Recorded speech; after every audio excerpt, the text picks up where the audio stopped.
Bonjour à tous, bienvenue sur cette première vidéo Earthlife. Donc c'est avec un immense plaisir aujourd'hui que je vous retrouve pour partager avec vous ce moment. Première vidéo réalisée en extérieur. Pourquoi? Parce qu'il y a aujourd'hui un soleil magnifique et en plus je suis accompagné avec les oiseaux, donc c'est absolument génial. Donc j'avais envie de le faire aujourd'hui en extérieur plutôt qu'en intérieur. Alors aujourd'hui le thème de cette première vidéo, c'est ce que moi j'appelle l'essentiel. Alors l'essentiel, qu'est-ce que c'est? L'essentiel, c'est de savoir pourquoi on veut telle vie. Qu'est-ce qui fait qu'aujourd'hui, la vie que je mène, soit elle me plaît, soit elle me plaît pas, et si elle me plaît pas, pourquoi? Parce que voilà, c'est se demander peut-être aussi si peut-être quand vous serez à la fin de votre vie, quand vous ferez le bilan de votre vie, vous vous direz j'ai vécu la vie que je voulais, j'ai fait ce que je voulais. Alors, ce que je vous propose aujourd'hui, c'est de prendre un papier et un crayon et de mettre à un moment donné cette vidéo sur pause et de réfléchir, voilà, de noter, voilà, ma vie, c'est passer du temps avec mes enfants, c'est de passer du temps avec ma famille, c'est de passer du temps avec mon conjoint, ou alors c'est ma vie, ce que je voudrais, c'est avoir une belle maison, peut-être deux, peut-être trois. C'est peut-être, je sais pas, peut-être progresser dans mon entreprise, franchir différents échelons. C'est me faire élire dans ma commune ou m'investir dans des associations. Voilà, c'est plein de petites idées comme ça que vous pouvez noter. Donc si vous voulez mettre pause, c'est en ce moment.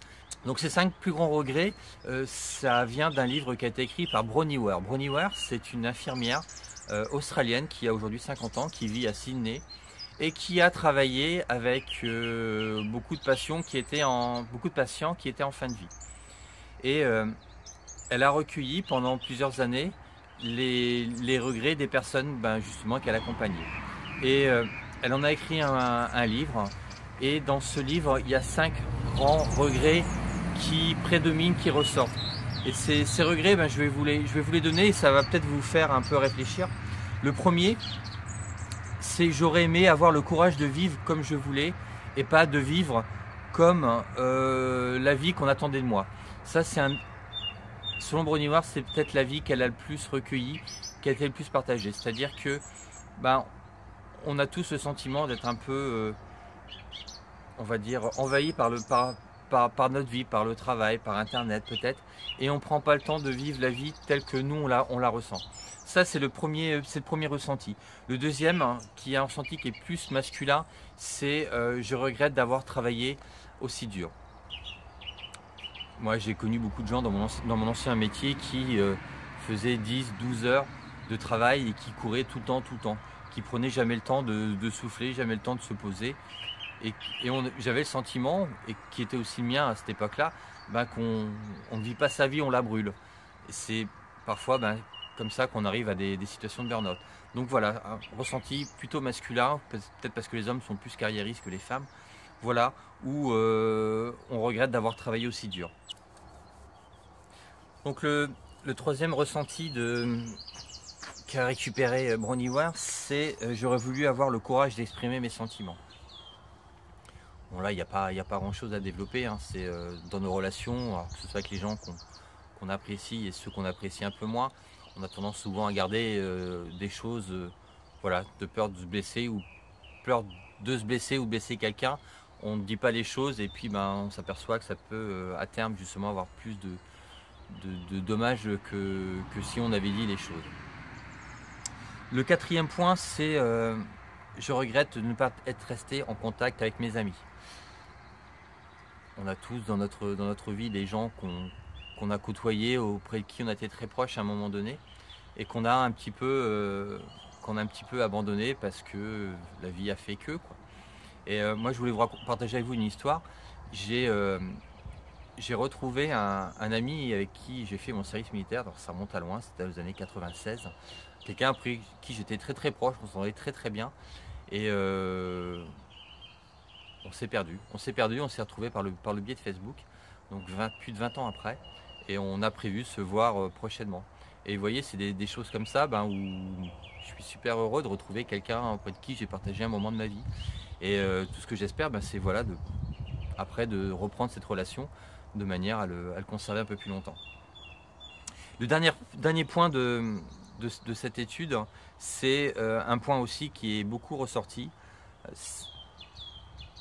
c'est que j'aurais voulu, ou j'aurais aimé, les gens auraient aimé s'autoriser à être plus heureux. Alors on entend, pour ceux qui consultent les sites de bien-être, on parle beaucoup de l'accomplissement de ses envies, de l'accomplissement de ses rêves. C'est comme quelque part ce qui nous fait avancer nous aujourd'hui. Et comme dit David Laroche, on est souvent dans une situation où si on a un rêve ou une envie qui est pas à 100% possible, on n'y va pas. Même s'il n'y a qu'un seul pourcent justement d'inaccessible, on se dit de peur d'échouer ou de pas réussir, on n'y va pas. Et bien moi, ce que j'ai envie de vous dire aujourd'hui, c'est ces envies, ces rêves, c'est ce qui vous pousse, c'est ce qui vous fait avancer. Et même s'ils vous paraissent inaccessibles ou compliqués à atteindre, essayez, croyez en vous, croyez en votre capacité, croyez en vos valeurs, croyez en vos richesses et lancez-vous dans ces rêves.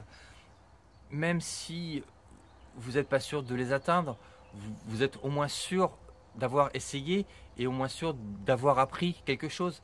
Et si ce premier rêve justement n'est pas accompli, le deuxième qui arrivera, peut-être derrière, vous aurez beaucoup plus d'ingrédients pour pouvoir y arriver. Et ça, c'est vraiment quelque chose que je vous transmets, et que je vous invite à essayer. Et je voudrais, pour clôturer un peu cette vidéo, vous parler des 3 manières dont on peut vivre sa vie. La première manière, c'est vivre sa vie par rapport à ce que l'on possède, par rapport aux biens matériels, par rapport aux maisons, par rapport aux voitures, par rapport aux vêtements, etc. Ça, c'est la première manière. La deuxième manière, c'est de vivre sa vie par rapport à ce que l'on représente. Je vous ai parlé tout à l'heure en intro de la position dans votre entreprise, peut-être de vous faire élire. Voilà, vous pouvez être sensible justement au grade ou à l'importance que vous avez dans la société. Et la troisième manière, c'est de vivre par rapport à ce que l'on est soi. Alors, je vais vous dire, oui, c'est évident, c'est certainement la manière qui est la plus importante. C'est votre vie, vous n'avez qu'une seule vie. Vivez-la par rapport à ce que vous avez envie de faire. Voilà, je crois que je vous ai tout dit pour cette première vidéo. J'espère qu'elle vous a plu. Alors, comme toutes celles que je vais vous proposer après, n'hésitez pas, partagez pour que plein de gens prennent conscience de ce qu'ils sont, de ce que vous êtes, et pour qu'ensemble on puisse avancer. Je vous souhaite une excellente journée et je vous dis à très bientôt sur Earth Life.